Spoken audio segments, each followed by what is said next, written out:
Washington and didn't become Washington. Who went to Washington and fought on the moral cultural issues. Not the easy things to fight on in this country.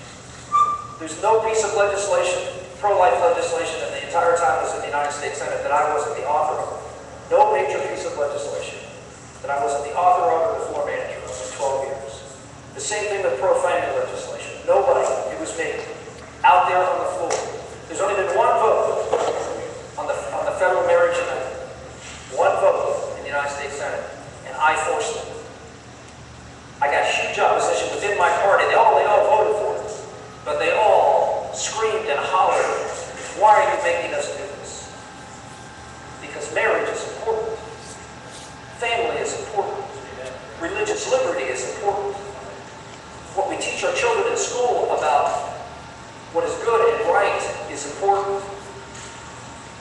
And we have to have a marriage statute that reflects that value, God's value, nature's value. And we voted, we lost, but we haven't had a vote since. If you want someone who's going to stand up for the moral issues, you want someone who's going to stand up for a strong America, who's been ahead of the curve on all of the national security issues that are confronting this country right now, look at my record. Iran, Syria, two major threats in the Middle East right now, particularly now Iran. There's a report coming out next week, folks, that may change the world. That may change the world. There's a nuclear, the IAEA is coming out with a report as to the status of the Iranian nuclear weapons program. And if it is what some fear, the world may be a very different place in this world. I hope they're wrong. I hope I'm wrong. I hope that Iran, because of efforts taken by Israel to sabotage their program, is still a long way away. But if they're not, we will be at a crossroads. The President of the United States has said, "Oh, Iran can't have a nuclear weapon." But will he have the courage to act to make sure that doesn't happen? And if he doesn't, what will he do if Israel does? Because they'll have to. Because Iran is the existential threat to Israel. They have been very clear, both from the standpoint of public statements about what they intend to do with Israel, and based on their theology, which I talked about on Simon's show. This could be a turning point. I hope it doesn't happen. But I will be very clear. Iran will not get a nuclear weapon. Period. We will not give a weapon to a fanatical Islamic regime who wants to bring about global conflict for theocratic reasons. These are the kinds of things that leaders do. They talk to the American public like adults. They talk to them and tell them the truth about the choices they have to make with life, with family, with national security, and yes, of course, with our economy. I said I'd take time for questions. I'd love to talk some more, but I will, only in response to your questions. So I'll stop right there and be happy to take whatever questions you have for the remaining time I have. Yes, sir? Currently, we're spending 42% of our budget is debt. This is not sustainable. Yes, sir. Everybody knows that. What are you going to do about it? Everybody says they want, they talk about good stuff, but they won't get specific as far as nothing. Yeah, there's two major things we have to do. We have to grow the economy. That'll be the biggest way to reduce the budget deficit. And secondly, we have to shrink government. So those are the two, that's the overall goal. As far as growing the economy, I put an economic plan together, and to get this economy jump-started. It's a flatter rate. In other words, we simplify the tax code by reducing the number of rates. We get rid of all of the tax expenditures in the tax code. We leave 5 in place: children, charities, healthcare, mortgages, and pensions. All of those will be different. They won't be the current exemptions, but those will be the 5 areas that we'll leave in place. It'll be simple, it'll be understandable, and the rates will be flat. That will be a pro-growth policy plan that will help jumpstart this economy and get this economy going. But I focus in on one particular area of the economy to get that area of the economy going, and I talked about it the other day in Pella with Governor Branson, and that is the manufacturing sector of the economy. I'm sick and tired, as someone who grew up in a steel town,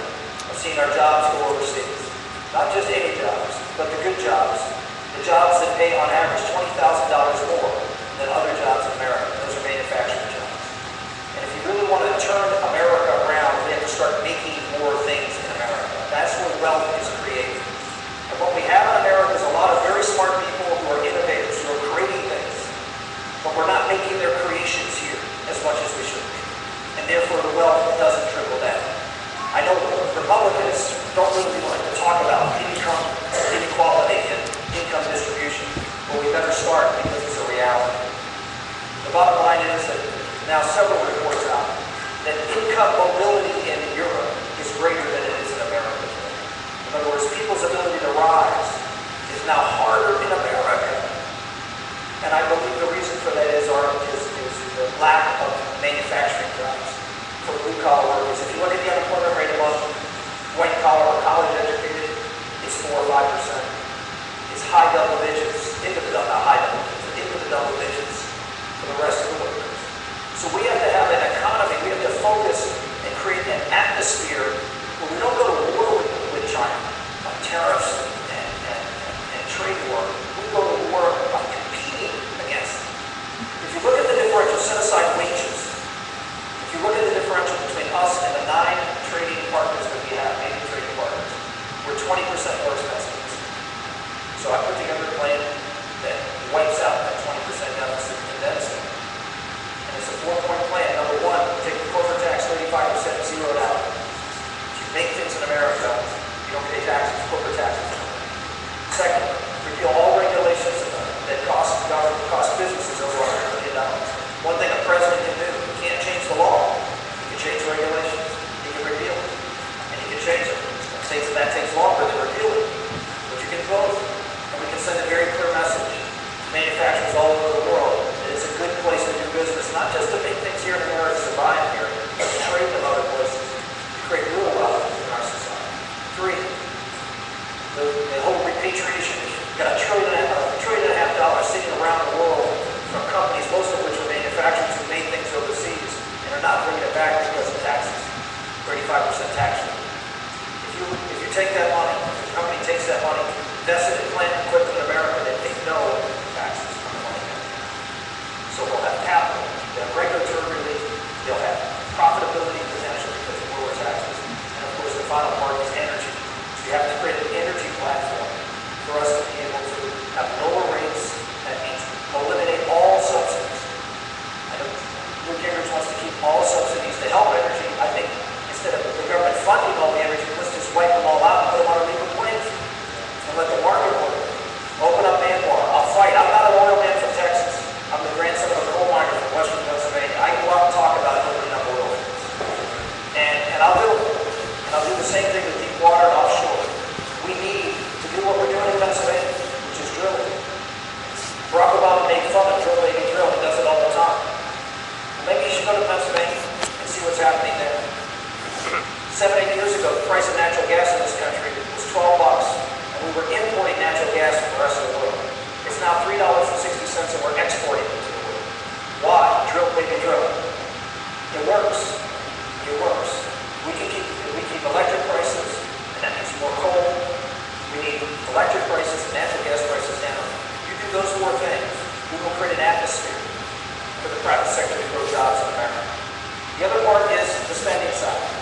Number 1 thing to do, you have to change the rules in Washington. I think Michelle backed me up on this. And that is, in the years I was there 16 years. One thing I realized now, certainly looking at it, you're not going to change Washington unless you change the rules. You're not going to get to a balanced budget unless you require a balanced budget. And that means a balanced budget under the Constitution. People say it can't pass. I mean, it came within 1 vote of passing in 1995. Passed the House with a 2/3 vote. It came within 1 vote of passing the United States. And that means Democrats voted for it. So this idea that it can't pass is baloney. We have good leadership. And we didn't at that time. We had Bill Clinton who was against it. We had good leadership. We can get this, we can make this happen. And we can guarantee freedom. If you pass a balanced budget amendment that limits the size of government at 18 or 19% of GDP, that means government will be guaranteed to be small, which means you're guaranteed to be big. Because the smaller the government is, the bigger you are, the more responsibility you take. That's the overall thing. What we have to do, and I know it's a long answer to your question, it's sort of a big question. You have to reform 2 things. Mandatory spending, discretionary spending. Discretionary spending, we need to just cut back to the levels we were in 2008. That would be a huge cut and a great way to start in shrinking the size of government. But the bigger problem is we all know we're